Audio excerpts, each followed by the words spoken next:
Video में देखेंगे जो एडिटोरिया के द्वारा बीपीएससी के लिए जो बुक पब्लिश की गई है, जो कि 68वीं बीपीएससी पीटी जो कि 12 फरवरी को शेड्यूल किया गया है, उस एग्ज़ाम के लिए एक बुक पब्लिश की गई है जिसमें 11 मॉडल प्रैक्टिस सेट दिए गए हैं। उसी बुक से आज हम लोग प्रैक्टिस सेट नंबर 1 देखेंगे। का जो हमारा पहला क्वेश्चन है वो यह कह रहा है कि बिहार में 1857 के आंदोलन के दौरान किन क्षेत्रों के जमींदारों ने ईस्ट इंडिया कंपनी की सहायता दी थी। मतलब जब 1857 का आंदोलन हुआ था तो किस क्षेत्रों के जमींदार जो थे वो ईस्ट इंडिया कंपनी की सहायता दिए थे। तो हथुआ के भी जमींदार दिए थे, पंडौल के भी दिए थे, बेतिया के भी दिए थे, दरभंगा के भी दिए थे। तो इस क्वेश्चन का जो सही आंसर हो जाएगा वो होगा उपयुक्त में से एक से अधिक, यानी ऑप्शन नंबर ई जो होगा वो आपका सही आंसर होगा। ध्यान रखिएगा 1857 की क्रांति की अगर बात करते हैं तो यह 10 मई 1857 के दिन मेरठ की पैदल टुकड़ी 20 NI से 1857 की क्रांति की शुरुआत हुई थी। 1857 क्रांति के समय जो भारत का गवर्नर जनरल था वो लॉर्ड कैनिंग था और इंग्लैंड के जो प्रधानमंत्री थे वो पॉम्स्टन थे। नेक्स्ट है कि कांग्रेस सम्मेलनों को शिक्षित भारतीयों के वार्षिक राष्ट्रीय मेले की संज्ञा किसने दिया था। मतलब जो कांग्रेस का सम्मेलन होता था उसको शिक्षित भारतीयों के वार्षिक राष्ट्रीय मेले की संज्ञा जो है वो किसने दिया था। तो यह किसने दिया था, लाला लाजपत राय ने दिया था। तो इस क्वेश्चन का सही आंसर होगा वो होगा ऑप्शन नंबर सी, लाला लाजपत राय। अगर हम और ऑप्शंस की बात करते हैं तो अश्वनी कुमार दत्त से याद रखिएगा, इन्होंने कांग्रेस के बारे में कहा था कि कांग्रेस का सम्मेलन जो है वो 3 दिन का तमाशा है। बिपिन चंद्र पाल की अगर बात करते हैं तो बिपिन चंद्र पाल जो है उन्होंने यह कहा था कि कांग्रेस जो है वो याचना करने वाली संस्था है। और बंकिम चंद्र चटर्जी की अगर बात करते हैं तो इन्होंने कहा था कि कांग्रेस के लोग जो है वो पदों के भूखे राजनीतिज्ञ हैं। नेक्स्ट क्वेश्चन कह रहा है कि तारीख़ शेरशाही पुस्तक के लेखक कौन है। तो तारीख़ शेरशाही पुस्तक जो है वो अब्बास खां शेरवानी के द्वारा लिखी गई है और यह ग्रंथ जो है वो 1588 के बाद लिखी गई है, जिसमें कि शेर शाह के जीवन और प्रशासन से संबंध में महत्वपूर्ण जानकारी प्राप्त होती है। तो इस क्वेश्चन का जो सही आंसर होगा वो होगा ऑप्शन नंबर बी, अब्बास खां शेरवानी। नेक्स्ट है कि सुंग शासकों ने अपनी राजधानी जो है वो कहाँ स्थापित की थी। तो सुंग शासकों की अगर हम लोग बात करते हैं तो आप लोगों को पता होगा कि पुष्यमित्र सुंग जो था वो मौर्य शासक बृहदत्त की हत्या कर देता है और सुंग वंश की स्थापना करता है। और सुंग वंश की जो राजधानी होती है वो विदिशा में स्थापित की जाती है। तो इस क्वेश्चन का सही आंसर होगा वो होगा ऑप्शन नंबर ए, विदिशा। अच्छा, अगर आपसे पूछे कि प्रतिष्ठान किस शासकों की राजधानी थी तो ये सातवाहन वंश की राजधानी थी, ध्यान रखिएगा। नेक्स्ट है कि बिहार में नोनिया विद्रोह जो 1778 से लेकर 1800 ईस्वी के मध्य हुआ था के दौरान निम्न में से कौन सा क्षेत्र जो है वो प्रभावित हुआ था। तो नोनिया विद्रोह की अगर हम लोग बात करते हैं तो नोनिया एक्चुअली एक सामाजिक जाति विशेष के लोग थे जो मुख्यतः सोरा बनाने का काम करते थे। और इसमें जो क्षेत्र था वो सारण भी प्रभावित था, पूर्णिया भी था, वैशाली भी था और कटिहार भी था। तो इस क्वेश्चन का जो सही आंसर होगा वो होगा ऑप्शन नंबर ई, उपयुक्त में से एक से अधिक। नेक्स्ट क्वेश्चन है क्वेश्चन नंबर 6, कह रहा है मुगल काल में निम्न में से किस व्यवस्था के अंतर्गत खड़ी फसल के आधार पर लगान का अनुमान लगाकर वसूली की जाती थी। तो मुगल काल में कौन से व्यवस्था इसको कहा जाता था, ये जो व्यवस्था थी वो नस्क कहलाती थी। तो इस क्वेश्चन का जो सही आंसर होगा वो होगा ऑप्शन नंबर सी, नस्क कहलाती थी। नेक्स्ट है कि बिहार को मुगल साम्राज्य के प्रांत का दर्जा दिया गया। तो बिहार को 1580 ईस्वी की बात है कि बिहार को मुगल साम्राज्य के प्रांत का दर्जा प्रदान किया गया था और मानसी जो है वो आगे चलकर बिहार के सूबेदार जो है वो नियुक्त हुए थे। तो इस क्वेश्चन का जो सही आंसर होगा वो होगा ऑप्शन नंबर सी, 1580 में। ध्यान रखिएगा मुगल साम्राज्य की अगर बात करते हैं तो मुगल वंश का जो संस्थापक था वो बाबर था। नेक्स्ट है कि किनके नेतृत्व में क्रांतिकारियों ने वायसराय लॉर्ड हार्डिंग की हत्या का असफल प्रयास किया था। आप लोगों को याद होगा 1912 जब कलकत्ता के स्थान पर दिल्ली को भारत की राजधानी बनाया गया था। तो यह जो वायसराय था लॉर्ड हार्डिंग वो अपने काफिले के साथ कलकत्ता से दिल्ली गया था। तभी जो रास बिहारी बोस थे और सचिंद्र नाथ सान्याल थे, तो रास बिहारी बोस भी और सचिंद्र नाथ सान्याल भी, यह दोनों के नेतृत्व में क्रांतिकारियों ने 1912 में ये लॉर्ड हार्डिंग की हत्या का असफल प्रयास किया था। तो इस क्वेश्चन का जो सही आंसर होगा वो होगा ऑप्शन नंबर ई, यानी कि उपयुक्त में से एक से अधिक। नेक्स्ट क्वेश्चन है क्वेश्चन नंबर 9, कह रहा है बिहार आने वाला पहला अंग्रेज यात्री कौन था। तो बिहार आने वाला पहला अंग्रेज यात्री जो था वो रॉल्फ फिंच था। वो 1580 के दशक में अकबर के समय में व्यापारिक संभावनाओं का पता लगाने के लिए बिहार के क्षेत्रों का दौरा किया था। तो इस क्वेश्चन का जो सही आंसर होगा वो होगा option number C, Ralph Finch. Next है कि युद्ध जिसमें भारत में मुस्लिम शक्ति की स्थापना हुई थी। देखिए पहला ऑप्शन है तराइन का प्रथम युद्ध। तराइन का प्रथम युद्ध हुआ था 1191 में, जिसमें पृथ्वीराज जो था वो तो मोहम्मद गोरी को हरा ही दिया था। लेकिन फिर तुरंत 1192 ईस्वी में तराइन का द्वितीय युद्ध होता है, जिसमें मोहम्मद गोरी जो है वो मोहम्मद गोरी के द्वारा पृथ्वीराज चौहान को हरा दिया जाता है और भारत में मुस्लिम सत्ता की स्थापना हो जाती है। तो इस क्वेश्चन का जो सही आंसर होगा वो होगा ऑप्शन नंबर बी, तराइन का द्वितीय युद्ध। और ऑप्शंस की बात करते हैं तो ध्यान रखिएगा, चंदावर का युद्ध जो हुआ था वो 1194 में हुआ था, मोहम्मद गोरी ने जयचंद को हराया था। और पानीपत की पहली लड़ाई की अगर बात करते हैं तो यह 1526 में हुआ था, जो बाबर जो था वो इब्राहिम लोदी को हराया था। नेक्स्ट क्वेश्चन है क्वेश्चन नंबर 11। कह रहा है कि शेरशाह ने विशुद्ध चांदी एवं तांबे के सिक्के का प्रचलन किया था। चांदी एवं तांबे के सिक्के का क्रमशः नाम क्या था? आप लोगों को पता होगा कि शेरशाह जो था वो शुद्ध चांदी का रुपया 180 ग्रेन और तांबे का दाम 380 ग्रेन चलाया था। तो यानी रुपया और दाम होगा। तो इस क्वेश्चन का जो सही आंसर होगा वो होगा ऑप्शन नंबर सी, रुपया और दाम। आप लोगों को एक चीज़ और ध्यान रखना है कि रुपया और दाम की जो विनिमय थी वो 1:64 था। ये ध्यान रखिएगा, ये पूछा जाता है एग्जाम में। और अगर हम लोग बात करते हैं शेरशाह से और भी कुछ इंपॉर्टेंट चीज़ें जो आप लोगों को ध्यान रखना है, बिल्कुल, जैसे कि शेरशाह का जो टेन्योर था वो 1540 से लेकर कब तक था? 1545 तक था। शेरशाह जो था वो कबूलियत और पट्टा प्रथा की शुरुआत किया था। भूमि के माप के लिए 32 अंक वाला सिकंदरी गज और सन की डंडी का प्रयोग किया था। डाक प्रथा का प्रचलन भी जो है वो शेरशाह के द्वारा ही किया गया था। नेक्स्ट क्वेश्चन है क्वेश्चन नंबर 12। कह रहा है सूची 1 और सूची 2 को सुमेलित करना है और नीचे दिए गए कूट से सही उत्तर देना है। बाबर की अगर बात करते हैं तो यह काबुल के साथ मैच करेगा, अकबर सिकंदराबाद के साथ मैच करेगा, जहांगीर लाहौर के साथ मैच करेगा और शाहजहां जो है वो आगरा के साथ मैच करेगा। नेक्स्ट क्वेश्चन है क्वेश्चन नंबर 13। कह रहा है बहावी आंदोलन का उद्देश्य क्या था? देखिए बहावी आंदोलन जो था वो मूल रूप से भारतीय मुसलमानों में सामाजिक और धार्मिक सुधार लाने के उद्देश्य से सैयद अहमद के द्वारा शुरू किया गया था। तो सामाजिक सुधार और धार्मिक सुधार ये दो तो सही है, लेकिन बाद में बहावी आंदोलन का उद्देश्य भी बदल गया था। बाद में मुसलमानों पर पड़ने वाले पश्चात प्रभावों का विरोध भी ये कर रहा था और भारत में ब्रिटिश सत्ता की समाप्ति की भी बात कह रहा था बहावी आंदोलन। तो इस तरह से इस क्वेश्चन का जो सही आंसर होगा वो होगा ऑप्शन नंबर ई, यानी कि उपयुक्त में से एक से अधिक। नेक्स्ट क्वेश्चन है क्वेश्चन नंबर 14 कि उपनिषदों का फारसी भाषा में अनुवाद कहलाता था। सबसे पहले तो ध्यान रखना है उपनिषदों की कुल संख्या है 108। फारसी में अनुवाद किसके द्वारा किया गया था? दारा सिकोह के द्वारा किया गया था। और किस नाम से किया गया था? सीरे अकबर नाम से किया गया था। तो इस क्वेश्चन का जो सही आंसर होगा वो होगा ऑप्शन नंबर बी, सीरे अकबर के नाम से। नेक्स्ट है कि गौतम बुद्ध को ज्ञान की प्राप्ति गया में डैश नदी के किनारे एक वृक्ष के नीचे हुई थी।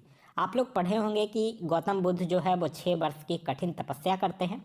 उसके बाद 35 वर्ष की आयु में उनको बैसाख पूर्णिमा की रात में निरंजना नदी के किनारे, जिसको कि फल्गु नदी भी कहा जाता है, निरंजना नदी के किनारे पीपल वृक्ष के नीचे उनको ज्ञान प्राप्त हुआ था। तो इस क्वेश्चन का जो सही आंसर होगा वो होगा ऑप्शन नंबर बी, निरंजना और पीपल। गौतम बुद्ध की अगर हम लोग बात करते हैं तो ध्यान रखिएगा, गौतम बुद्ध को एशिया का ज्योतिपुंज कहा जाता है। इनका जन्म जो है वो 563 ईसा पूर्व में लुम्बिनी नामक स्थान पर हुआ था और इनकी उपदेश जो है वो जनसाधारण की भाषा पाली में है और इनका प्रथम उपदेश जो है वो सारनाथ में है और सर्वाधिक उपदेश इन्होंने श्रावस्ती में दिया था। नेक्स्ट क्वेश्चन है क्वेश्चन नंबर 16। कह रहा फिरोज शाह तुगलक के संदर्भ में निम्नलिखित में से कौन सा कथन जो है वो सही नहीं है, यह आपको बताना है। कह रहा वह भारत में नहरों का सबसे बड़ा जाल का निर्माण करने के लिए प्रसिद्ध है, ये बिल्कुल सही है। उसने दीवाने खैरात विभाग को स्थापित किया था जो गरीब मुसलमान, अनाथ, स्त्रियों एवं विधवाओं को आर्थिक सहायता देता था, ये भी सही है। वो हक ए सर्ब नामक सिंचाई कर लगाने वाला दिल्ली का पहला सुल्तान था, ये भी सही है। उसे अशोक के 2 स्तंभों को मेरठ एवं टोपरा से दिल्ली लाने का श्रेय दिया जाता है, ये भी बिल्कुल सही है। तो यहाँ चारों का चारों जो है वो फिरोज शाह तुगलक के संदर्भ में सही है, यानी सही आंसर जो होगा वो होगा आपका option number E. Firoz Shah Tughlaq का टेन्योर भी याद रखिएगा, इसका टेन्योर जो था वो 1351 से लेकर 1888 तक था।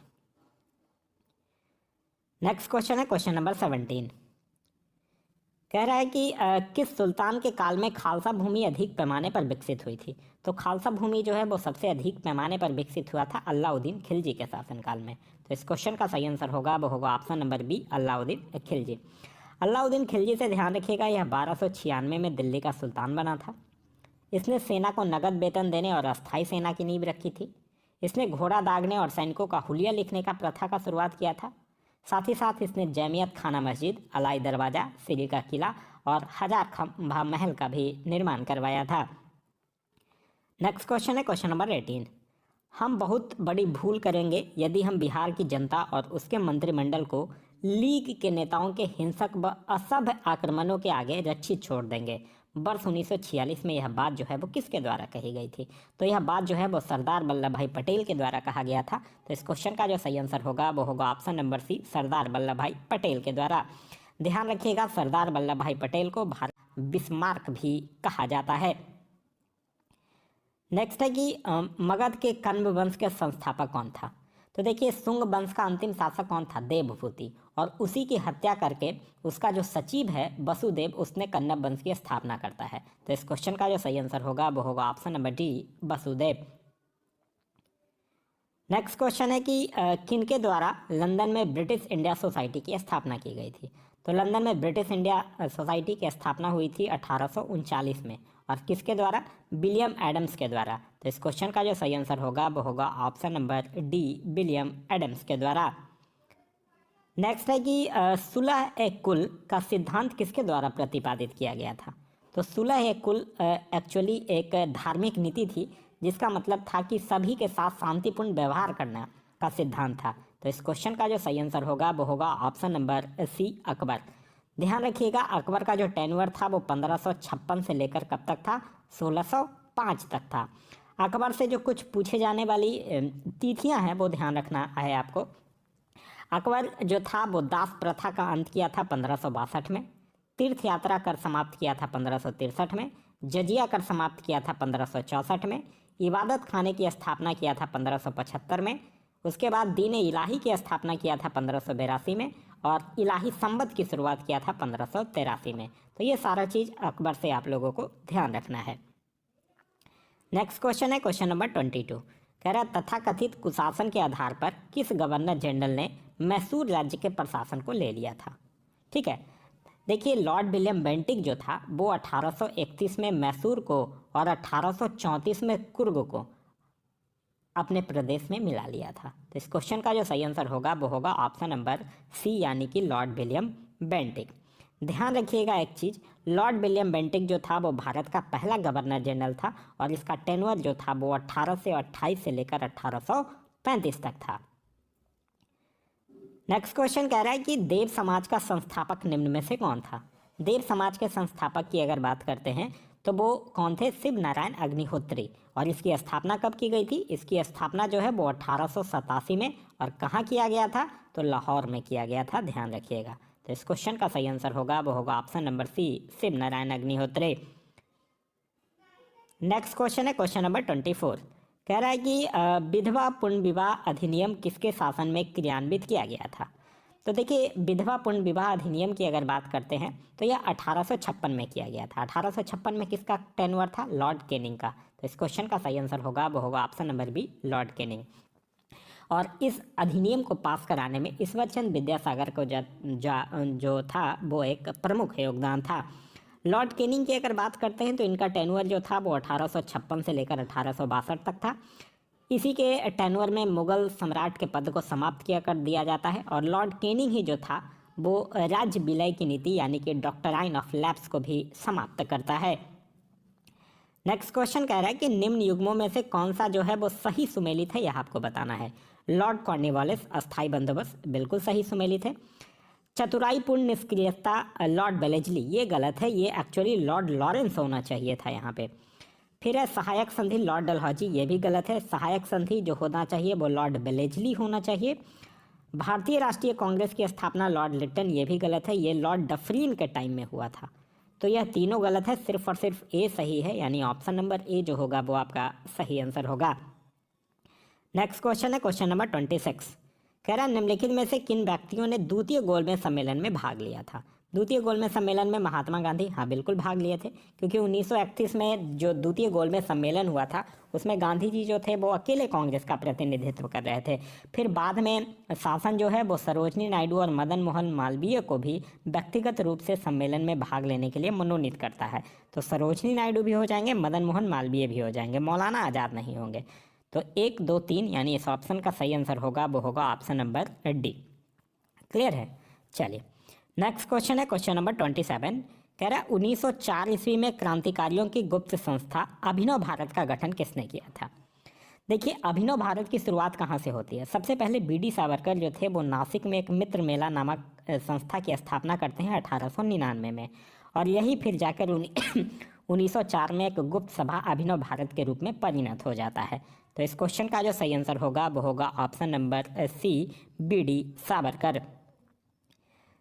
नेक्स्ट क्वेश्चन है कि अगस्त सन 1923 के बनारस हिंदू महासभा के अधिवेशन की अध्यक्षता किसके द्वारा की जाती है। तो यह जो है वो स्वामी श्रद्धानंद के द्वारा की गई थी। तो इस क्वेश्चन का सही आंसर होगा वो होगा option number A, Swami Shraddhanand के द्वारा। नेक्स्ट क्वेश्चन है क्वेश्चन नंबर 29। कह रहा है 14 जून 1947 को कांग्रेस की दिल्ली अधिवेशन में भारत के विभाजन का प्रस्ताव स्वीकृत हुआ था। इस अधिवेशन के अध्यक्ष निम्न में से कौन थे। तो देखिए आज़ादी के समय क्वेश्चन पूछा जाता है कि आज़ादी के समय कांग्रेस के अध्यक्ष कौन थे। तो आचार्य जे.बी. कृपलानी ही थे। तो इस क्वेश्चन का जो सही आंसर होगा वो होगा ऑप्शन नंबर सी, आचार्य जे.बी. कृपलानी। नेक्स्ट क्वेश्चन कह रहा है कि बंग भंग विरोधी आंदोलन का प्रारंभ जो है वो किस तिथि से हुआ था। आप लोगों को पता होगा कि लॉर्ड कर्जन का टेन्योर चल रहा था और 20 जुलाई 1905 को बंगाल विभाजन के निर्णय की घोषणा की जाती है। फिर बंगाल विभाजन के विरोध में 7 अगस्त 1905 को कलकत्ता के टाउन हॉल में स्वदेशी आंदोलन की घोषणा की गई, और बंगाल विभाजन जो है वो 16 अक्टूबर 1905 को प्रभावी होता है, और उसी दिन पूरे बंगाल में शोक दिवस जो है वो मनाया जाता है। नेक्स्ट क्वेश्चन है क्वेश्चन नंबर 31। कह रहा है गांधी के नाम के पहले महात्मा जोड़ा गया। यह बात है चंपारण सत्याग्रह की। चंपारण सत्याग्रह कब? 1917 में, जब गांधी जी भारत में प्रथम बार सत्याग्रह का प्रयोग कर रहे थे। रामकृष्ण शुक्ल के बुलाने पर वो चंपारण जाते हैं और चंपारण सत्याग्रह करते हैं तिनकठिया प्रणाली के विरोध में। और फिर यही चंपारण सत्याग्रह की सफलता को देखते हुए रविन्द्रनाथ टैगोर जो है वो इन्हें महात्मा की उपाधि देते हैं। तो इस क्वेश्चन का जो सही आंसर होगा वो होगा ऑप्शन नंबर ए, चंपारण सत्याग्रह के दौरान। नेक्स्ट क्वेश्चन है क्वेश्चन नंबर 32। क्वेश्चन नंबर 32 कह रहा है कि निम्नलिखित में से किस एक नए संस्था ने सन 1857 में हाउस ऑफ कॉमन्स में एक याचिका प्रस्तुत करते हुए ब्रिटिश संसद में भारत के प्रत्यक्ष प्रतिनिधित्व की मांग किया था। तो यह किसने किया था? दी डक्कन एसोसिएशन के द्वारा यह किया गया था। तो इस क्वेश्चन का सही आंसर होगा वो होगा option number A, the Deccan association. Next question है क्वेश्चन नंबर 33। क्वेश्चन नंबर 33 कह रहा है कि कांग्रेसी नेताओं द्वारा मॉन्टेगू चेम्सफोर्ड रिपोर्ट की निंदा करने पर कई नरमपंथियों ने पार्टी छोड़कर निम्न में से कौन सी पार्टी का गठन किया था। तो कांग्रेसी नेताओं के द्वारा जब मॉन्टेगू चेम्सफोर्ड रिपोर्ट की निंदा की गई थी तो नरमपंथियों ने पार्टी छोड़ा था, और कौन से पार्टी का गठन किया था? उस पार्टी का नाम है इंडियन नेशनल लिबरल फेडरेशन नामक एक दल बनाया गया था, जिसके अध्यक्ष जो थे वो सुरेंद्र नाथ बनर्जी थे। तो इस क्वेश्चन का सही आंसर होगा वो होगा option number D, Indian national liberal federation. Next question कह रहा है कि निम्नलिखित में से किसने जो है वो बर्नाकुलस प्रेस एक्ट निरस्त किया था। एक चीज़ ध्यान रखिएगा, यहाँ निरस्त आपसे पूछ रहा है। देखिए लाया तो था 1878 में कौन? लॉर्ड लिटन, और हटाया था इसको कौन? लॉर्ड रिपन 1882 में। तो इस क्वेश्चन का जो सही आंसर होगा वो होगा option number B, Lord Ripon. Lord Ripon का जो टेन्योर था वो 1880 से लेकर कब तक था? 1884 तक था। लॉर्ड रिपन से अगर कुछ चीज़ें और भी आप लोगों को ध्यान रखना है तो आप लोग ध्यान रख सकते हैं कि लॉर्ड रिपन जो था वो सिविल सेवा में प्रवेश की अधिकतम आयु सीमा को 19 वर्ष से बढ़ाकर 21 वर्ष कर दिया था।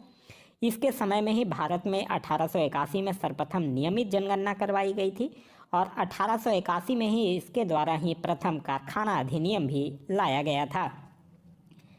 नेक्स्ट क्वेश्चन है क्वेश्चन नंबर 35। किस कांग्रेस सत्र में कार्यकारी कमेटी को सविनय अवज्ञा आंदोलन प्रारंभ करने का अधिकार जो है वो दिया गया था। तो यह किस कांग्रेस सत्र में दिया गया था? 1929 का जो कांग्रेस का लाहौर सत्र हुआ था, जिसकी अध्यक्षता जो है वो जवाहरलाल नेहरू के द्वारा किया गया था। तो इस क्वेश्चन का जो सही आंसर होगा वो होगा ऑप्शन नंबर बी, लाहौर सत्र। फिर आप लोगों को याद होगा कि मार्च 1931 में गांधी इरविन पैक्ट होता है और उसके बाद गांधी जी जो हैं वो सविनय अवज्ञा आंदोलन को स्थगित कर देते हैं। नेक्स्ट क्वेश्चन है क्वेश्चन नंबर 36। वर्ष 1907 में भीखाजी कामा, जो भारत की आज़ादी का ध्वज फहराने वाली प्रथम व्यक्ति थी, ने कहाँ ध्वज फहराया था? तो आप लोग पढ़े होंगे भीखाजी कामा के बारे में कि जो भीखाजी रुस्तम कामा थी वो भारतीय मूल की एक फ्रांसीसी नागरिक थी जो जर्मनी के स्टुटगार्ट शहर में 22 अगस्त 1907 को आयोजित 7वीं अंतर्राष्ट्रीय कांग्रेस में तिरंगा फहराने के लिए जानी जाती हैं। साथ ही साथ भीखाजी कामा से एक चीज़ और याद रखिएगा, ये जो थी वो दादा भाई नौरोजी के निजी सचिव के रूप में भी काम की थी। तो इस क्वेश्चन का जो सही आंसर होगा वो होगा ऑप्शन नंबर बी, जर्मनी के स्टुटगार्ट शहर में। नेक्स्ट क्वेश्चन है क्वेश्चन नंबर 37। भारत में अंग्रेजों ने प्रथम मदरसा कहाँ स्थापित किया था? देखिए, भारत का जो प्रथम गवर्नर जनरल था वारेन हेस्टिंग्स, वही जो था वो 1781 में कोलकाता में प्रथम मदरसा की स्थापना करता है। तो इस क्वेश्चन का सही आंसर होगा वो होगा ऑप्शन नंबर डी, कोलकाता में। नेक्स्ट है कि सर्वेंट ऑफ इंडिया सोसाइटी के संस्थापक कौन थे? तो सर्वेंट ऑफ इंडिया सोसाइटी की स्थापना कब होती है? 1905 में। और किन के द्वारा किया जाता है? गोपाल कृष्ण गोखले के द्वारा। फिर गोपाल कृष्ण गोखले के द्वारा 3 वर्ष बाद ही मतलब 1908 में रनाडे इंस्टीट्यूट ऑफ इकोनॉमिक्स की भी स्थापना जो है वो की जाती है। गोपाल कृष्ण गोखले को महात्मा गांधी के राजनीतिक गुरु के रूप में भी जाना जाता है। तो इस क्वेश्चन का सही आंसर होगा वो होगा option number D, Gopal Krishna Gokhale. Next है कि निम्नलिखित में से किसने सोम प्रकाश नामक समाचार पत्र जो है वो शुरू किया था? तो सोम प्रकाश नामक समाचार पत्र की अगर हम लोग बात करते हैं तो यह जो है वो ईश्वर चंद विद्यासागर के द्वारा 1858 में शुरू किया गया था, जो कि एक बंगला साप्ताहिक समाचार पत्र था। तो इस क्वेश्चन का सही आंसर होगा वो होगा ऑप्शन नंबर बी, ईश्वर चंद विद्यासागर। नेक्स्ट क्वेश्चन है कि आज़ाद हिंद सरकार के निर्माण की घोषणा की गई थी। तो आज़ाद हिंद सरकार के निर्माण की घोषणा जो है वो 21 अक्टूबर 1943 को सुभाष चंद्र बोस के द्वारा सिंगापुर में किया गया था। तो इस क्वेश्चन का सही आंसर होगा वो होगा ऑप्शन नंबर सी, 21 अक्टूबर 1943 को। नेक्स्ट है कि बिहार में अलग प्रांत के लिए आंदोलन, जिसके परिणाम स्वरूप वर्ष 1911 में बिहार एवं उड़ीसा के नए प्रांत का निर्माण हुआ, का नेतृत्व किसने किया था? तो देखिए, बिहार के लिए अलग प्रांत के गठन की अगर बात करते हैं तो उसमें सच्चिदानंद सिन्हा के द्वारा नेतृत्व किया गया था। तो इस क्वेश्चन का सही आंसर होगा वो होगा option number A, Sachchidanand Sinha. Next है कि सूती कपड़ों के टुकड़ों के अवशेष निम्नलिखित में से किस हड़प्पा स्थल से मिले हैं? तो सूती कपड़े के टुकड़े के अवशेष हो गए, साथ ही साथ विशाल अन्नागार हो गया, पुरोहित की मूर्ति हो गई, कांस्य मूर्ति हो गया, ये सब जो है वो मोहनजोदड़ो से मिला है। तो इस क्वेश्चन का सही आंसर होगा वो होगा option number B, Mohenjodaro. Mohenjodaro जो है वो सिंधु नदी के किनारे है और इसके उत्खननकर्ता जो थे वो राखलदास बनर्जी थे। नेक्स्ट है कि संगम साहित्य निम्नलिखित में से किससे संबंधित है? तो तमिल के प्राचीनतम रचनाओं को संगम साहित्य कहा जाता है। तो इस क्वेश्चन का जो सही आंसर होगा वो होगा option number B, Tamil. Next है कि निम्नलिखित में से कौन भारत में आए विदेशी आक्रमणकारियों का सही क्रम है? देखिए, मौर्यों की अगर बात करते हैं तो मौर्यों के बाद अनेक विदेशी शासक जो है वो भारत आते हैं, जिसमें सबसे पहले आता है कौन? हिंद यवन, फिर उसके बाद शक, फिर उसके बाद हिंद पार्थियन और फिर उसके बाद कुषाण। तो इस क्वेश्चन का जो सही आंसर होगा वो होगा ऑप्शन नंबर सी। नेक्स्ट है कि कांचीपुरम निम्नलिखित में से किसकी राजधानी थी? तो कांचीपुरम जो थी वो पल्लव वंश की राजधानी हुआ करती थी। तो इस क्वेश्चन का जो सही आंसर होगा वो होगा ऑप्शन नंबर सी, पल्लव। और पल्लव वंश के संस्थापक का क्या नाम था? उसके संस्थापक का नाम था शिव विष्णु, ये भी ध्यान रखिएगा।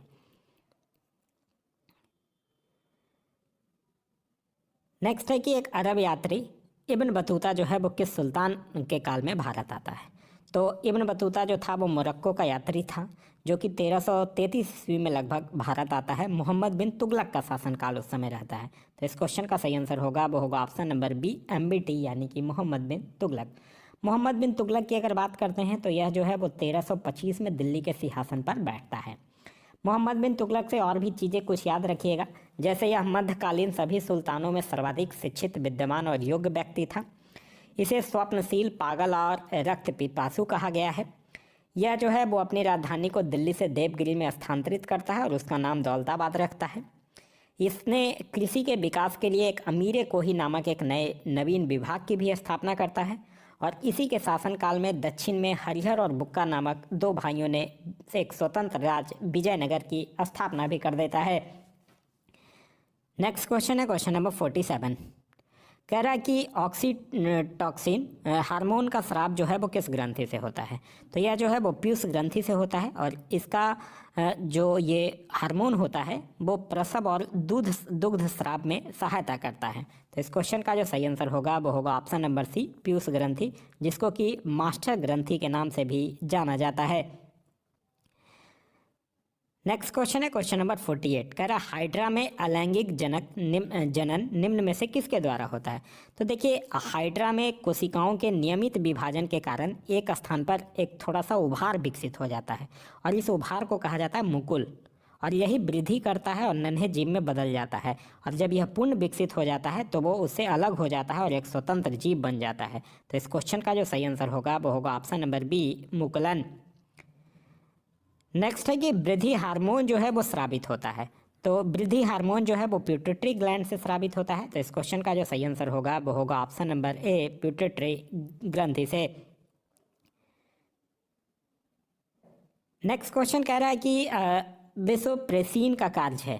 तो देखिए वेसोप्रेसिन को हम लोग क्या कहते हैं, एंटी डाययूरेटिक हार्मोन भी कहा जाता है और यह हार्मोन जो है वो गुर्दे के द्वारा आवश्यक तरल पदार्थ बनाने में, ठीक है, और साथ ही साथ रक्त जो वाहिकाओं होते हैं उसको संकुचित करने में क्या करता है, मदद करता है। साथ ही साथ यह रक्तचाप नियंत्रित करने में भी मदद करता है। यानी इस क्वेश्चन का जो सही आंसर होगा वो होगा ऑप्शन नंबर ई, यानी कि उपयुक्त में से एक से अधिक।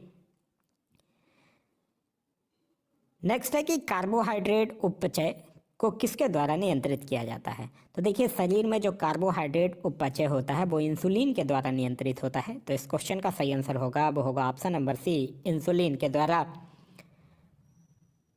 नेक्स्ट है कि निम्नलिखित में से कौन सी नदी जो है वो बिहार और उत्तर प्रदेश के बीच की सीमा बनाती है। गंडक, हाँ बिल्कुल बनाती है। घाघरा, जिसको कि सरयू नदी कहा जाता है, ये भी बनाती है। फिर कर्मनासा, ये भी बनाती है और ये सब जो है वो गंगा की सहायक नदियां हैं। तो इस क्वेश्चन का जो सही आंसर होगा वो होगा ऑप्शन नंबर ई, यानी कि उपयुक्त में से एक से अधिक। नेक्स्ट क्वेश्चन कह रहा है कि हॉर्न ऑफ अफ्रीका कहलाने वाले विभिन्न 4 देशों में कौन सा देश जो है वो स्थल देश है। पहले तो आप लोगों को यही याद रखना है कि वो 4 देश कौन कौन है, इथोपिया, सोमालिया, जिबूती और इरिट्रिया। ये 4 देश जो है वो हॉर्न ऑफ अफ्रीका कहलाते हैं। इसमें इथोपिया जो है वो एक लैंडलॉक्ड देश है। तो इस क्वेश्चन का सही आंसर होगा वो होगा option number D, Ethiopia.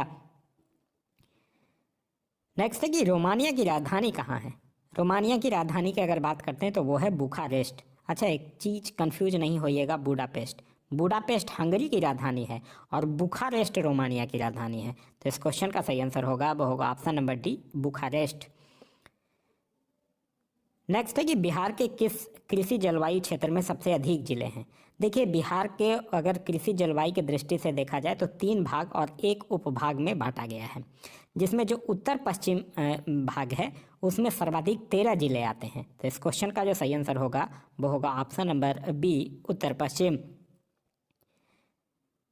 Next है कि रेगुर मिट्टी या काली मिट्टी का सर्वाधिक विस्तार जो है वो किस राज्य में है। देखिए रेगुर मिट्टी की अगर बात करते हैं तो यह मिट्टी जो है वो महाराष्ट्र, कर्नाटक, गुजरात, मध्य प्रदेश ये सब में पाई जाती है, लेकिन सर्वाधिक विस्तार जो है वो इसका महाराष्ट्र में है। तो इस क्वेश्चन का जो सही आंसर होगा वो होगा ऑप्शन नंबर बी, महाराष्ट्र में है। रेगुर मिट्टी को काली मिट्टी या कपासी मिट्टी के नाम से भी जाना जाता है। इसका निर्माण जो है वो बेसाल्ट चट्टानों के टूटने फूटने से होता है।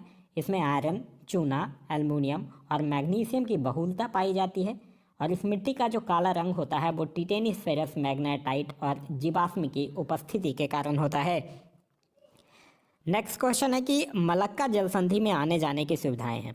देखिए मलक्का जलसंधि की अगर बात करते हैं तो ये मलाया प्रायद्वीप और सुमात्रा द्वीप को जोड़ता है और अंडमान सागर से दक्षिण चीन सागर में जाने का यह प्रमुख मार्ग है। तो इस क्वेश्चन का सही आंसर होगा वो होगा ऑप्शन नंबर डी, अंडमान सागर से दक्षिण चीन सागर तक। नेक्स्ट है कि निम्न में से कौन जो है वो स्थल रूप देश है। तो सोमालिया नहीं है, अंगोला नहीं है, कीनिया नहीं है, माली है। माली है एक पश्चिमी अफ्रीका में स्थित एक देश है जिसकी राजधानी है कहाँ, बामको, ध्यान रखिएगा। तो इस क्वेश्चन का जो सही आंसर होगा वो होगा ऑप्शन नंबर बी, माली जो है वो एक स्थल रुद्ध देश है। नेक्स्ट है कि भूटान के साथ भारत के किस राज्य की सीमा जो है वो सबसे ज़्यादा लंबी है। देखिए भूटान और और भूटान की जो सीमा है वो लगभग 699 किलोमीटर लगती है। और कौन कौन से राज्य से लगती है, ध्यान रखिएगा, आसाम से लगती है, अरुणाचल प्रदेश से लगती है, पश्चिम बंगाल से लगती है और सिक्किम से लगती है। ठीक है, तो ये जो सबसे ज़्यादा इसमें किससे लगती है, आसाम से लगती है। तो इस क्वेश्चन का जो सही आंसर होगा वो होगा ऑप्शन नंबर ए, असम से लगती है। नेक्स्ट है कि विश्व की गेहूं मंडी किस शहर को कहा जाता है।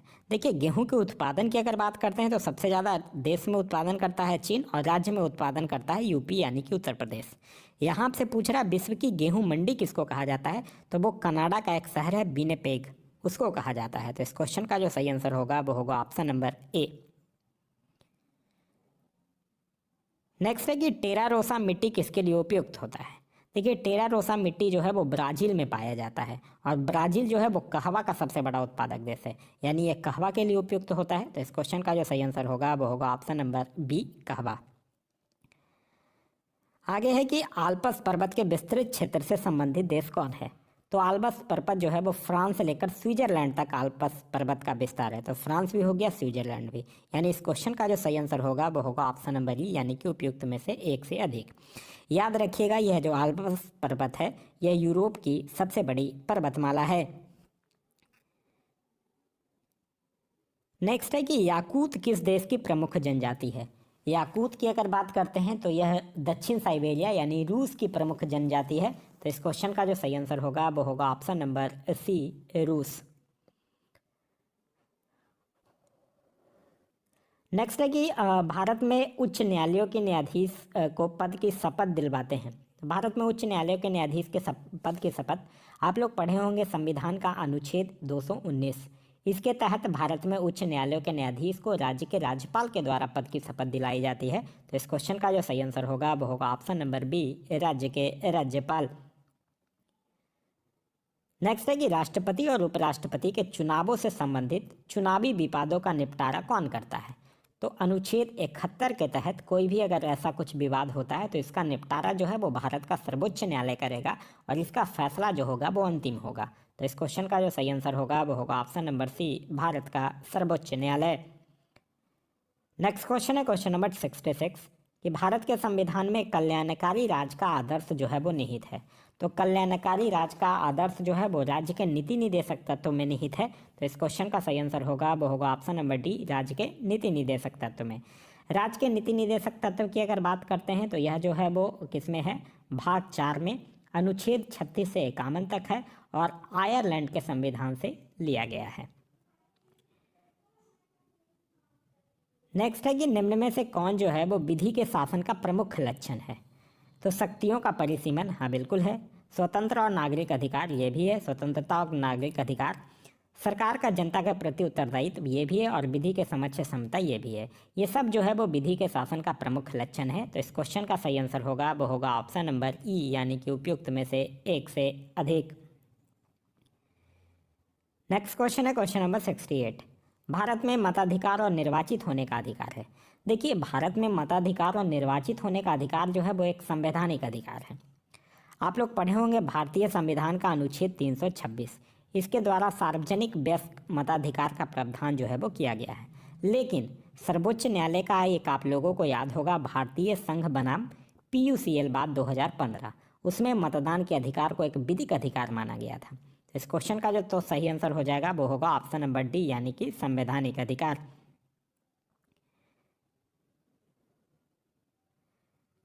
नेक्स्ट है कि भारत के सर्वोच्च न्यायालय के अधिकार क्षेत्र को बढ़ाने का अधिकार किसको है। तो अनुच्छेद 138 के प्रावधान के अनुसार भारत के सर्वोच्च न्यायालय के अधिकार क्षेत्र को बढ़ाने का अधिकार जो है वो संसद को प्राप्त है। तो इस क्वेश्चन का सही आंसर होगा वो होगा ऑप्शन नंबर बी, संसद को प्राप्त है। नेक्स्ट है कि निम्न में से कौन जो है वो सिविल सेवा बोर्ड के पदेन अध्यक्ष होते हैं। तो सिविल सेवा बोर्ड के पदेन अध्यक्ष जो होते हैं वो कैबिनेट सचिव होते हैं। तो इस क्वेश्चन का सही आंसर होगा वो होगा ऑप्शन नंबर डी, कैबिनेट सचिव। ध्यान रखिएगा कैबिनेट सचिव जो है वो भारत के सर्वोच्च कार्यकारी अधिकारी होता है। नेक्स्ट है कि निम्नलिखित में से कौन जो है वो भारत के संविधान के तहत नागरिकों का मौलिक कर्तव्य है? पड़ोसी देश के लोगों के साथ मैत्रीपूर्ण सहयोग बनाना, नहीं, ये मौलिक कर्तव्य नहीं है। राष्ट्रीय महत्व के स्मारकों का दौरा करना, नहीं, ये भी मौलिक कर्तव्य नहीं है। देश की रक्षा करने के लिए ऐसा करने पर राष्ट्रीय सेवा प्रदान करना और ऐसा आह्वान किए जाए, ये बिल्कुल मौलिक कर्तव्य है। तो इस क्वेश्चन का सही आंसर होगा वो होगा ऑप्शन नंबर सी। याद रखिएगा, भारत में जो मौलिक कर्तव्य है वो बाद में जोड़ा गया था सरदार सोनसिंह समिति के अनुशंसा पर। उस समय 10 मौलिक कर्तव्य जोड़े गए थे और फिर बाद में 11वां मौलिक कर्तव्य जो है वो 86वां संविधान संशोधन के द्वारा जोड़ा गया था। नेक्स्ट क्वेश्चन कह रहा है कि निषेध का रीट उच्चतम न्यायालय या उच्च न्यायालय द्वारा जारी किया जाता है एक अवर न्यायालय या अधिकरण को उसके अधिकार क्षेत्र से अधिक या प्राकृतिक न्याय के नियमों के विपरीत कार्य करने से रोकने के लिए। यही सही है। तो इस क्वेश्चन का जो सही आंसर होगा वो होगा option number A. Next question कह रहा है कि लोकसभा के अध्यक्ष को पद से हटाया जा सकता है। तो लोकसभा के अध्यक्ष को सदन के सभी सदस्यों द्वारा बहुमत से पारित एक प्रस्ताव के द्वारा हटाया जा सकता है। तो इस क्वेश्चन का सही आंसर होगा वो होगा ऑप्शन नंबर डी, यानी लोकसभा के सभी सदस्यों के बहुमत से पारित प्रस्ताव के द्वारा। नेक्स्ट है कि भारत का संविधान जो है वो गणतंत्रात्मक है क्योंकि। तो देखिए, भारत का संविधान जो है वो गणतंत्रात्मक इसीलिए है क्योंकि इसमें कोई वंशानुगत तत्व नहीं होता है। मतलब यहाँ के जो राज्य के प्रमुख होते हैं उनका चुनाव किया जाता है। तो इस क्वेश्चन का जो सही आंसर होगा वो होगा ऑप्शन नंबर डी, कोई वंशानुगत तत्व जो है वो नहीं है। नेक्स्ट क्वेश्चन है क्वेश्चन नंबर 75। कह रहा है विश्व व्यापार संगठन के शासन के तहत सबसे पसंदीदा राष्ट्र खंड निम्नलिखित के सिद्धांत पर आधारित है। तो विश्व व्यापार संगठन के शासन के तहत जो सबसे पसंदीदा राष्ट्रखंड है वो राष्ट्रों के बीच गैर भेदभाव के सिद्धांत पर आधारित है। तो इस क्वेश्चन का जो सही आंसर होगा वो होगा ऑप्शन नंबर ए, राष्ट्रों के बीच गैर भेदभाव। नेक्स्ट है कि बिहार में किस वित्तीय वर्ष से परिणामी बजट प्रस्तुत करने की शुरुआत की गई थी। तो यह किया गया था 2006-07 के वित्तीय वर्ष से। तो इस क्वेश्चन का सही आंसर होगा वो होगा ऑप्शन नंबर बी, 2006-07। नेक्स्ट है कि आईएमएफ का मुख्य कार्य क्या है। आईएमएफ की मुख्य कार्य की अगर बात करते हैं तो सदस्य देशों की भुगतान समस्याओं के संतुलन को हल करने में मदद करना है। तो इस क्वेश्चन का सही आंसर होगा वो होगा ऑप्शन नंबर बी। आईएमएफ की अगर बात करते हैं तो इसकी स्थापना जो है वो 1944 में हुआ था और इसका मुख्यालय जो है वो वाशिंगटन डीसी में स्थित है। नेक्स्ट है कि हॉट मनी शब्द का उपयोग किसके लिए किया जाता है। तो हॉट मनी वह निवेश है जो वित्तीय बाजारों के बीच जल्दी से स्थानांतरित हो सकता है। जो विदेशी पोर्टफोलियो निवेश होता है वो हॉट मनी माना जाता है। तो इस क्वेश्चन का जो सही आंसर होगा वो होगा ऑप्शन नंबर डी, विदेशी पोर्टफोलियो निवेश। नेक्स्ट है कि किसी देश के भुगतान संतुलन का व्यवस्थित रिकॉर्ड है। तो किसी देश के भुगतान संतुलन का व्यवस्थित रिकॉर्ड समान रूप से 1 वर्ष की अवधि के दौरान देश के सभी आयात और निर्यात लेन देन। तो यही सही है। तो इस क्वेश्चन का सही आंसर होगा वो होगा ऑप्शन नंबर ए।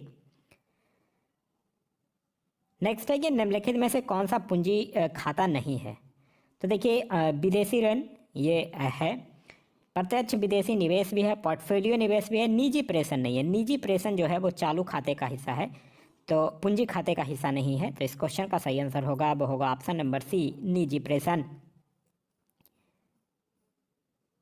नेक्स्ट है कि भारतीय रुपए की पूंजी खाता परिवर्तनीयता का अर्थ क्या है।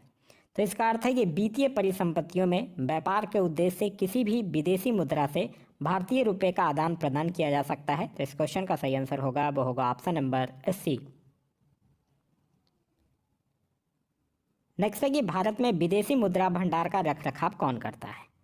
तो भारत में विदेशी मुद्रा रखरखाव का भंडार का रखरखाव जो है वो रिजर्व बैंक ऑफ इंडिया करता है। तो इस क्वेश्चन का सही आंसर होगा वो होगा ऑप्शन नंबर ए, भारतीय रिजर्व बैंक।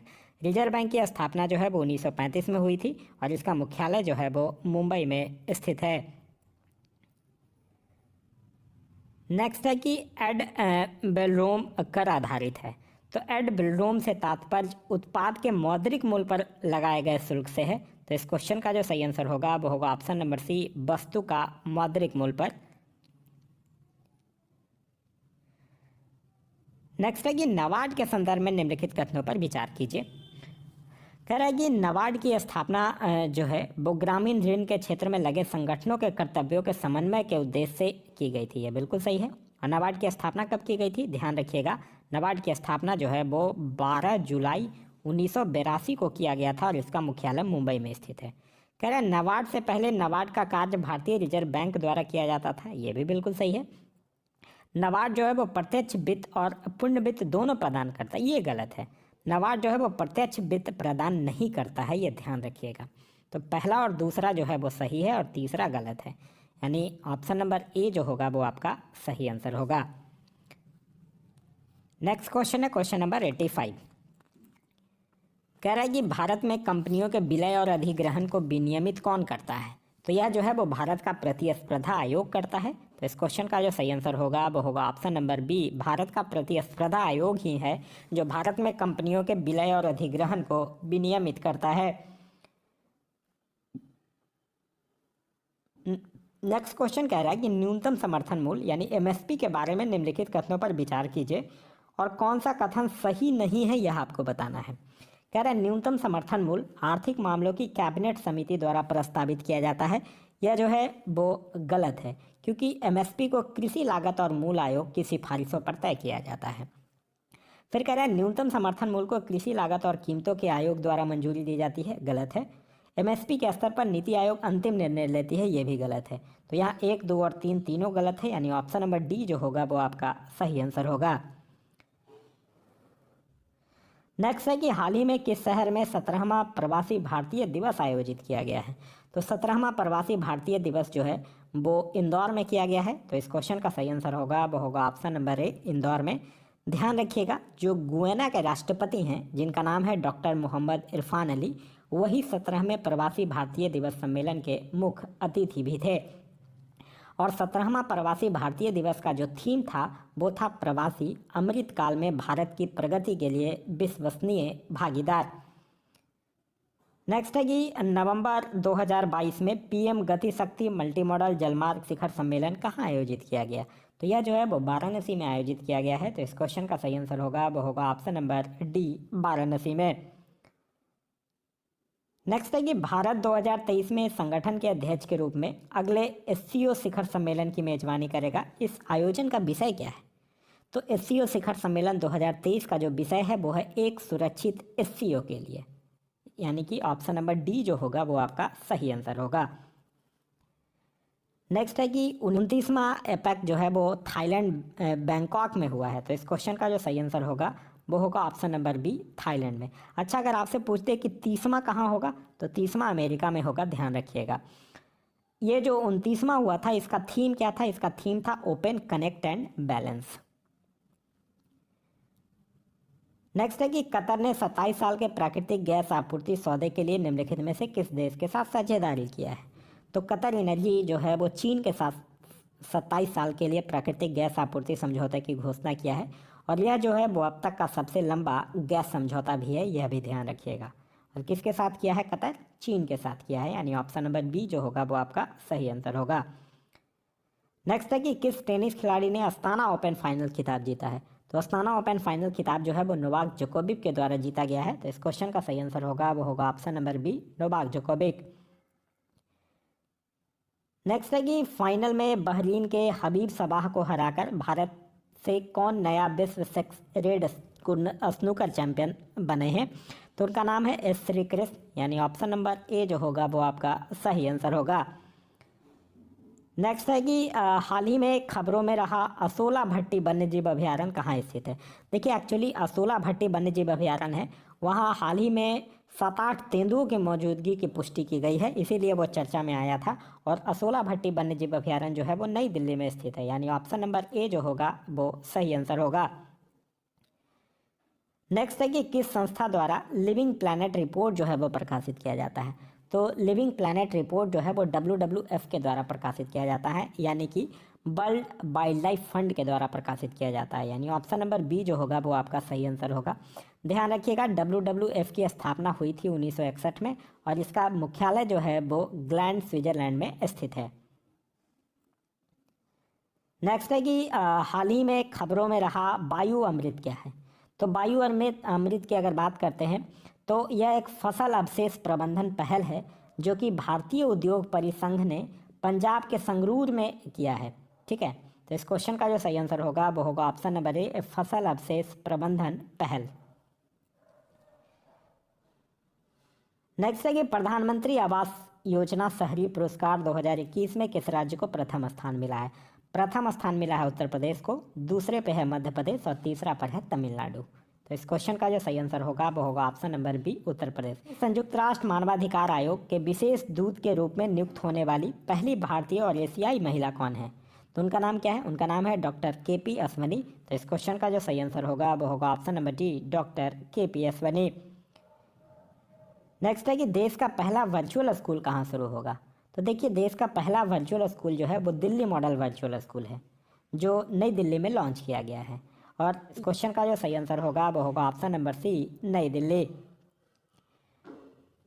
नेक्स्ट है कि किस संस्थान ने women in engineering science and technology यानी बेस्ट पहल शुरू किया है?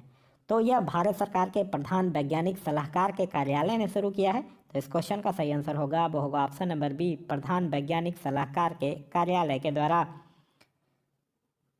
नेक्स्ट है कि हाल ही में खबरों में रहा मुइफा क्या है? तो देखिए, मुइफा जो है वो एक तूफान है जो कि जापान के दक्षिणी द्वीपों और चीन को प्रभावित किया है। तो इस क्वेश्चन का जो सही आंसर होगा वो होगा ऑप्शन नंबर सी, आंधी है। नेक्स्ट है कि सितंबर 2022 में किस नौसेना जहाज को 32 साल की सेवा के बाद सेवा मुक्त कर दिया गया है? तो ये INS अजय को कर दिया गया है। तो इस क्वेश्चन का जो सही आंसर होगा वो होगा option number B, INS Ajay को कर दिया गया है। नेक्स्ट है कि गति शक्ति विश्वविद्यालय बड़ोदरा के पहले कुलाधिपति के रूप में किन्हें नियुक्त किया गया है?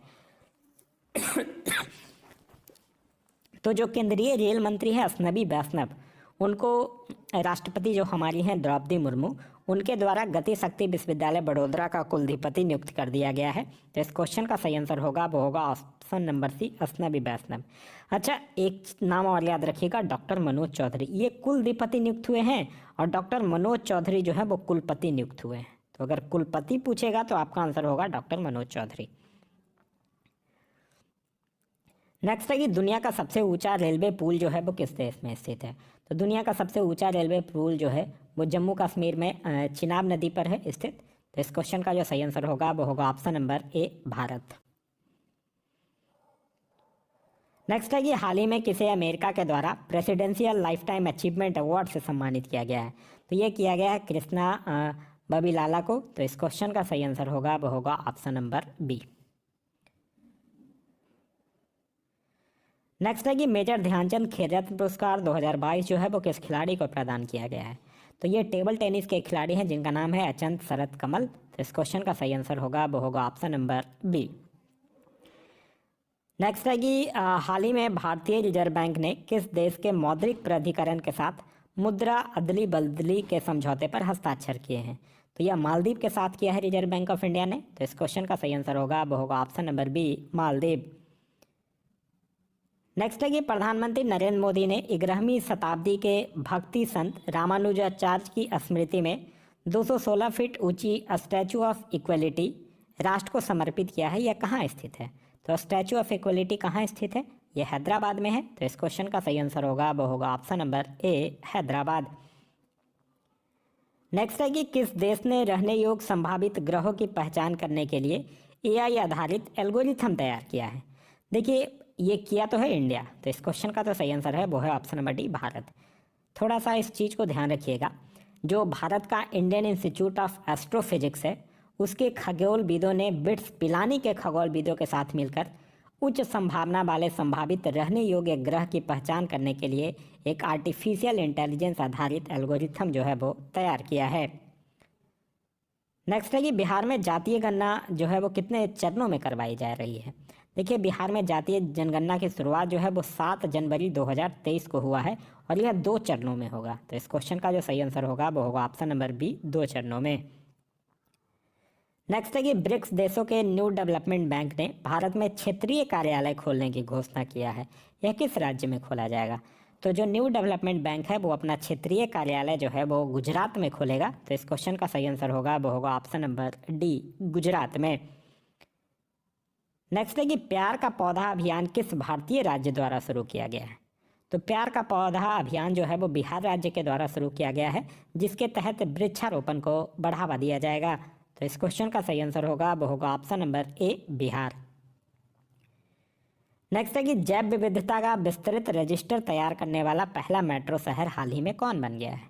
तो वो बना है कोलकाता। तो इस क्वेश्चन का सही आंसर है वो है option number C, Kolkata. Next है कि बिहार के किस जिले में दूसरा टाइगर रिजर्व स्थापित किया जाएगा? पहला कहाँ है? पश्चिमी चंपारण के वाल्मीकि नगर में स्थित है, और दूसरा जो है वो कैमूर में स्थापित किया जाएगा। तो इस क्वेश्चन का सही आंसर होगा वो होगा ऑप्शन नंबर डी, कैमूर में। नेक्स्ट क्वेश्चन कह रहा है कि फिलीपींस में आयोजित एशियाई बैडमिंटन चैंपियनशिप 2022 में पीवी सिंधु ने कौन सा पदक जीता है? तो पीवी सिंधु जो है वो कांस्य पदक जीती हैं। तो इस क्वेश्चन का सही आंसर होगा वो होगा ऑप्शन नंबर सी, कांस्य पदक जीती हैं। नेक्स्ट है कि बिहार के वर्तमान महाधिवक्ता कौन है? तो बिहार के वर्तमान महाधिवक्ता का नाम है पीके शाही, यानी प्रशांत कुमार शाही। तो इस क्वेश्चन का सही आंसर होगा वो होगा ऑप्शन नंबर डी, पीके शाही। नेक्स्ट है कि बिहार में चौथा कृषि रोड मैप कब से लागू होगा? तो बिहार में चौथा कृषि रोड मैप जो है वो 1 अप्रैल 2023 से लागू होगा, यानी ऑप्शन नंबर सी जो होगा वो आपका सही आंसर होगा, 1 अप्रैल 2023। और इसका समय काल जो है वो अप्रैल 2023 से लेकर मार्च 2027 तक रहेगा, ये भी ध्यान रखिएगा। नेक्स्ट है कि गुजरात में आयोजित जो 36वां राष्ट्रीय खेल है उसमें बिहार ने कितने पदक जीते हैं? तो बिहार 2 पदक जीता है, और दोनों पदक जो है वो कांस्य पदक है, ये भी ध्यान रखिएगा। ठीक है, तो 2 पदक जीता है, यानी ऑप्शन नंबर बी जो होगा वो आपका सही आंसर होगा। नेक्स्ट है कि बिहार में ग्रामीण सड़कों की कुल लंबाई कितनी है? तो बिहार आर्थिक सर्वेक्षण 2021-22 के अनुसार बात करें तो बिहार में ग्रामीण सड़कों की जो कुल लंबाई है वो 1,23,106 किलोमीटर है। तो इस क्वेश्चन का जो सही आंसर होगा वो होगा ऑप्शन नंबर ए। नेक्स्ट है कि बिहार आर्थिक सर्वेक्षण 2021-22 के अनुसार प्याज के उत्पादन में राज्य में वर्ष 2020-21 में कौन सा जिला शीर्ष पर रहा है? तो प्याज के उत्पादन में पहले नंबर पे है नालंदा, दूसरे नंबर पे पश्चिम चंपारण और तीसरे नंबर पे पटना। तो आपसे पहले नंबर का पूछा है, यानी नालंदा जो होगा वो आपका सही आंसर होगा। नेक्स्ट है कि बिहार आर्थिक सर्वेक्षण 2021-22 के अनुसार आलू के उत्पादन में राज्य में वर्ष 2020-21 के प्रमुख 3 जिले कौन कौन से हैं? तो पहला है आलू के उत्पादन में पटना, दूसरा नालंदा, तीसरा समस्तीपुर। तो इस क्वेश्चन का जो सही आंसर होगा वो होगा option number A, Patna, Nalanda और समस्तीपुर। नेक्स्ट है कि बिहार आर्थिक सर्वेक्षण 2021-22 के अनुसार आम के उत्पादन में राज्य में वर्ष 2020-21 में कौन सा जिला शीर्ष पर रहा है? तो आम के उत्पादन में दरभंगा जिला जो है वो शीर्ष पर रहा है। तो इस क्वेश्चन का सही आंसर होगा वो होगा ऑप्शन नंबर सी, दरभंगा जिला। नेक्स्ट है कि राष्ट्रीय पूंजीगत वस्तु नीति 2016 का उद्देश्य किस वर्ष तक पूंजीगत वस्तुओं के उत्पादन को दुगना करना है? तो 2025 तक पूंजीगत वस्तुओं के उत्पादन को दुगना करना है। तो इस क्वेश्चन का सही आंसर होगा वो होगा ऑप्शन नंबर डी, 2025 तक। नेक्स्ट है कि अग्रिम अनुमानों के अनुसार 2021-22 में भारत की जीडीपी की वृद्धि दर क्या है? तो भारत की जीडीपी की वृद्धि दर जो है वो 9.2% है। तो इस क्वेश्चन का सही आंसर होगा वो होगा ऑप्शन नंबर सी, 9.2%। नेक्स्ट है कि एफडीआई इक्विटी अंतर्वाह के मामले में भारत में शीर्ष निवेश करने वाला देश कौन सा है? तो वो है सिंगापुर। तो इस क्वेश्चन का सही आंसर है ऑप्शन नंबर बी, सिंगापुर। अच्छा, अगर आपसे पूछ दे दूसरे नंबर पे कौन है, तब दूसरे नंबर पे है अमेरिका, यानी यूएसए। नेक्स्ट है कि भारत वन स्थिति रिपोर्ट 2021 के अनुसार बिहार में वनावरण का क्षेत्र कितना है? तो बिहार में वनावरण का क्षेत्र जो है वो 7,380.79 वर्ग किलोमीटर है, जो कि बिहार के कुल भौगोलिक क्षेत्रफल का 7.84% है। तो इस क्वेश्चन का सही आंसर होगा वो होगा ऑप्शन नंबर सी। नेक्स्ट है कि आवृत्ति को नापा जाता है। तो आप लोगों को पता ही होगा कि जो कंपन करने वाले कण हैं उनके द्वारा 1 सेकंड में किए गए कंपनों की संख्या को क्या कहा जाता है? आवृत्ति, यानी कि फ्रीक्वेंसी कहा जाता है, जिसमें तरंग की जो आवृत्ति होती है वो स्थिर होती है और विभिन्न पदार्थों से गुजरने पर नहीं बदलती है। यानी इस क्वेश्चन का सही आंसर होगा वो होगा ऑप्शन नंबर ई। नेक्स्ट है कि सही कथन चुनिए। लाल प्रकाश का तरंग दैर्घ्य बैंगनी प्रकाश से कम है, ये गलत है। लाल प्रकाश का तरंगदैर्घ्य बैंगनी प्रकाश से ज़्यादा है, ये बिल्कुल सही है। आप लोग पढ़े होंगे भिपजौर, ठीक है, उसमें भिपजौर में अगर लिखते हैं ऐसे भिपजौर, तो इसमें इधर से इधर जाइएगा तो क्या होगा, तरंगदैर्घ्य बढ़ेगा, और इधर से इधर जाइएगा तो आवृत्ति जो है वो घटेगा। नेक्स्ट है कि विद्युत शक्ति की इकाई है, विद्युत शक्ति की इकाई है वॉट, तो इस क्वेश्चन का सही आंसर होगा वो होगा option number D what. Ampere की अगर बात करते हैं तो ये विद्युत धारा का है, वोल्ट जो है वो विद्युत विभवांतर का है, और कूलम जो है वो आवेश का मात्रक है। नेक्स्ट है कि विद्युत मोटर में, तो विद्युत मोटर में क्या होता है, विद्युत ऊर्जा को यांत्रिक ऊर्जा में बदला जाता है, यानी ऑप्शन नंबर सी जो होगा वो आपको सही आंसर होगा, विद्युत ऊर्जा को यांत्रिक ऊर्जा में बदला जाता है।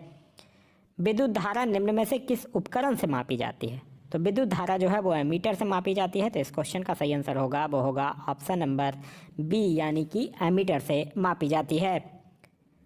नेक्स्ट है कि ग्रीन हाउस गैसों में मुख्य घटक होता है, तो ग्रीन हाउस गैसों में मुख्य घटक जो है वो कौन कौन सा होता है, कार्बन डाइऑक्साइड होता है, CO2, NO2, methane, ozone, water vapour, ये सब होता है, तो इस क्वेश्चन का जो सही आंसर होगा वो होगा ऑप्शन नंबर ई, यानी कि उपयुक्त में से एक से अधिक।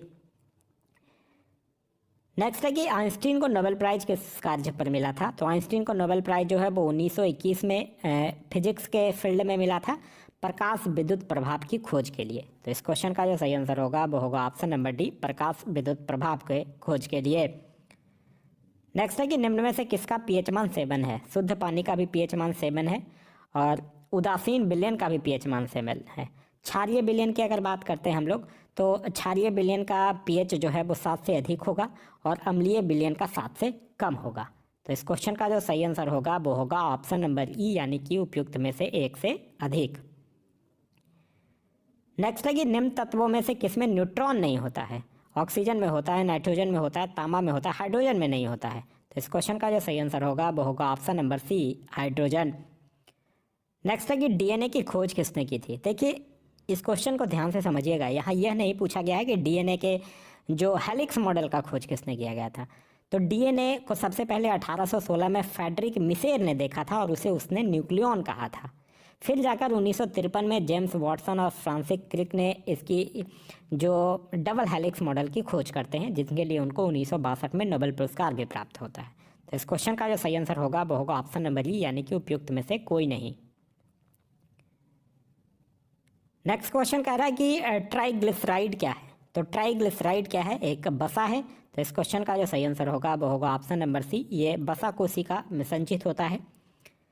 नेक्स्ट है कि इलेक्ट्रोएन्सेफेलोग्राम यानी EEG निम्न में से किसकी निगरानी के लिए उपयोग होता है, तो EEG के द्वारा मस्तिष्क के विकृतियों का पता लगाया जाता है, तो इस क्वेश्चन का जो सही आंसर होगा वो होगा ऑप्शन नंबर डी, यानी कि मस्तिष्क। नेक्स्ट है कि शरीर का तापक्रम नियंत्रित करता है, तो शरीर का तापक्रम जो है वो हाइपोथैलेमस नियंत्रित करता है, जो कि मस्तिष्क का एक अभिन्न अंग है, तो इस क्वेश्चन का जो सही आंसर होगा वो होगा ऑप्शन नंबर बी, हाइपोथैलेमस। फिर मानव शरीर में होता है, तो मानव शरीर में लगभग 2/3 यानी 70% तक पानी होता है, तो इस क्वेश्चन का जो सही आंसर होगा वो होगा ऑप्शन नंबर ए, लगभग 70% पानी होता है। इसके आगे जो है वो मैथ्स के क्वेश्चंस है, 10 मैथ्स के क्वेश्चंस रहते हैं, आप लोगों को पता ही होगा।